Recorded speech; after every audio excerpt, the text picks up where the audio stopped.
PNB meeting হৈছিল PNB মিটিঙত সিদ্ধান্ত গ্ৰহণ কৰা হৈছে ইতিমধ্যে হাগ্ৰামা মহিলাৰী ডাঙৰীয়া ইয়াৰ আগৰ PNB মিটিঙত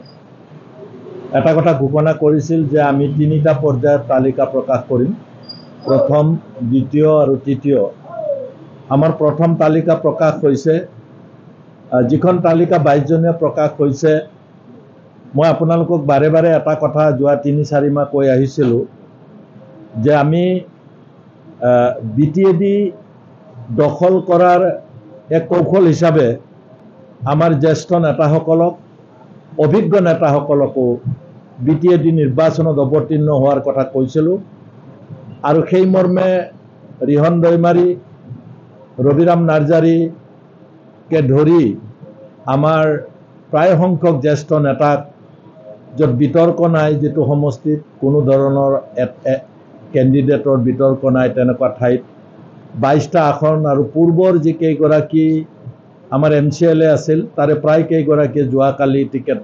ফাইনেল কৰা হৈছে তাৰ পিছত দ্বিতীয় আৰু তৃতীয় পৰ্যায়ৰ আমি থাকিব আমি আশা ৰাখিছোঁ অতি অভিজ্ঞতা সৰকাৰ চলোৱা ৰাজ্য সৰকাৰ চলোৱা BTC সৰকাৰ চলোৱা অভিজ্ঞতা থকা ব্যক্তিক ইমানুৱেল মুছাহাৰী ডাঙৰীয়াহঁতৰ নিচিনা প্ৰাৰ্থীক কেইবাগৰাকীও ex-EMক আমি প্ৰাৰ্থিত্ব প্ৰদান কৰিছোঁ আৰু আমি পূৰ্বৰ দৰে হাগ্ৰামা মহিলাৰীৰ নেতৃত্বত BTCখন ডেভেলপমেণ্টৰ ক্ষেত্ৰত BTCৰ মানুহৰ আশা আকাংক্ষাৰ ক্ষেত্ৰত বৰ্তমান চৰকাৰখনতকৈ আমি অধিক ৰাইজক বিশ্বাসযোগ্যতাৰে কাম কৰিব পাৰিম যিসকলে নিৰ্বাচনটোৱে কাৰোবাৰ লগত খেলিম বুলি ভাবি আছে আপোনালোকে যিগৰাকীৰ কথা কৈছে তেওঁলোকে আজিও তেওঁলোকৰ 3জনীয়া কমিটি এখন উৰ্খাও কৰা ব্ৰহ্ম ডাঙৰীয়াৰ নেতৃত্বত গঠন কৰি থোৱা আছে বিজেপিৰ লগত আলোচনা কৰিবৰ কাৰণে সিট সম্পৰ্কে তেওঁলোকে এতিয়াও মনে মনে আশা কৰে যদি তেওঁলোকৰ কৌশলৰ ভিতৰত আছে মই নাজানো যে ভাৰতীয় জনতা পাৰ্টি যেহেতু গোটেইকেইটা সিটত নেখেলো বুলি কৈছে যে ৰেষ্ট যিকেইটা সিট বাকি থাকিব সেই কেইটাত UPPLক সমৰ্থন দিব বুলি প্ৰমোদ বড়োৰ UPPL দলে এতিয়াও মনে মনে আশা কৰি আছে আৰু তেওঁলোকৰ যদি ভাৰতীয় জনতা পাৰ্টি আৰু UPPL দলৰ যদি তেনেকুৱা কৌশল আছে সেই দুইটা দলৰ নেতৃত্বই জানিব কিন্তু এতিয়াও উৰ্খাও কৰা ব্ৰহ্মৰ নেতৃত্বত গঠন কৰি দিয়া বিজেপিৰ লগত সিট সম্পৰ্কে কথা পাতিবলৈ দিয়া কমিটিখন তেওঁলোকে ভংগ কৰা নাই ইয়াৰ পৰা বুজা গৈছে যে তেওঁলোকে ইলেকশ্যন ডিক্লেৰেশ্যনটো বাদে নমিনেশ্যন সময়লৈকে গোটেই প্ৰাৰ্থী ঘোষণা কৰিব পাৰিবনে নাই সন্দেহ আছে আৰু আমি আগতে কৰালৈ তেওঁলোকে টিপ্পনী কৰাটো কোনো উচিত নহয় তেওঁলোকে কি কাৰণত এনেকুৱা টিপ্পনী কৰিছে মই নাজানো গতিকে আমি যেহেতু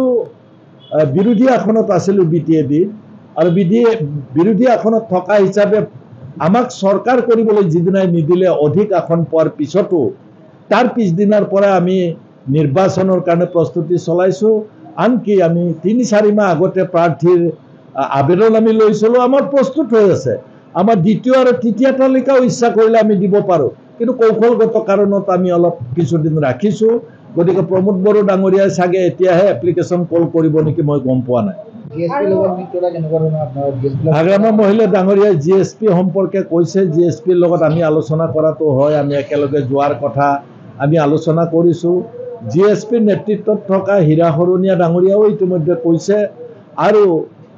আমি আশা কৰিছোঁ সিট সম্পৰ্কে বিতৰ্ক নহ'লে সোনকালে হয়তো মীমাংসা হ'ব আৰু দেখা গৈছে বিজেপি আৰু UPPLৰ সভাপতিৰ মাজত দুই দলৰ সভাপতিৰ মাজত এতিয়া অনুমালিন্য হৈছে বিভিন্ন কথা তেওঁলোকৰ এতিয়া বাক বিতণ্ডা চলা দেখা পোৱা গৈছে না আমি UPPL দলৰ জেনেৰেল সেক্ৰেটাৰী ডাঙৰীয়াই ভাৰতীয় জনতা পাৰ্টিক অপবাদ দিছে BTADত থকা ভাৰতীয় জনতা পাৰ্টিৰ কৰ্মকৰ্তা নেতৃত্বক ডাঙৰ অপবাদ দিছে যে যোৱা 5 বছৰে UPPL দলক চৰকাৰ চলোৱাত তেওঁলোকৰ বন্ধু দল ভাৰতীয় জনতা পাৰ্টিয়ে যথেষ্ট অসুবিধা কৰিছে বুলি কৈছে তেওঁলোকে স্বীকাৰ কৰিছে এইটো আমাৰ কথা নহয় general secretary next to the Pramod Boro যিজন general secretary administrative general secretary গতিকে তেওঁ স্বীকাৰ কৰাৰ পিছত এই বিষয়টো কেতিয়াও অসত্য হ'ব নোৱাৰে কৰবাত তেওঁলোকৰ বাধা দিছে নেকি ভাৰতীয় জনতা পাৰ্টিয়ে তেওঁলোকক কাম কৰাত অসুবিধা কৰিছে নেকি ভাৰতীয় জনতা পাৰ্টীয়ে? এইটো ভাৰতীয় জনতা পাৰ্টীয়ে জানিব। মই ভাৰতীয় জনতা পাৰ্টীলৈ ঠেলিছোঁ, কাৰণ অপবাদ জেনেৰেল ছেক্ৰেটাৰী UPPL তেওঁ ভাৰতীয় জনতা পাৰ্টীক একিউজ কৰিছে যে যিমানবোৰ কাম কাজ তেওঁলোকে কৰিব পৰা নাই, ভাৰতীয় জনতা পাৰ্টীৰ অসুবিধা দিয়াৰ কাৰণে কৰিব পৰা নাই বুলি কৈছে। আমি আচৰিত হৈছোঁ। এইবাৰ তেতিয়াহ'লে তেওঁলোকৰ নিৰ্বাচনৰ সময়ত হাত মিলিব তেওঁলোকৰ অগপৰ লগতো কালি মুখ্যমন্ত্ৰীও কিন্তু অগপক মই পূৰ্বৰ পৰা মই বেলেগ দলৰ কথা ক'বলৈ নাপায়, যিহেতু অগপৰ যিসকল নেতা আছে, মই 30 বছৰ একেলগে আছিলোঁ, মোৰ বন্ধু, মই তেওঁলোকক আগতেই কৈছিলোঁ যে আপোনালোকক তাত নিৰ্বাচন খেলিব নিদিয়ে, মই কৈছিলোঁ। আৰু তেওঁলোকে খেলিম বুলি প্ৰস্তুতি চলাইছে, যথেষ্ট তেওঁলোকে AGPয়ে সমৰ্থন পাইছে, ৰাইজৰ সমৰ্থন পাইছে। আনকি তেওঁলোকে প্ৰথম নিৰ্বাচনতে 2005 চনত মুদৈবৰী চিটটো অসম গণ পৰিষদ দলে বিজয়ী হৈছিল। তাৰ পৰা তেওঁ বিজয়ী হৈ 5 বছৰ কাৰ্যকাল কটাইছে। গতিকে অসম গণ পৰিষদক খেলিব নিদিয়া কাৰণটো মাননীয় মুখ্যমন্ত্ৰী ডাঙৰীয়াই অকপতে স্বীকাৰ কৰিছে, তেওঁলোকে খেলিলে বহু চিটত ভাৰতীয় জনতা পাৰ্টীয়ে হাৰিব।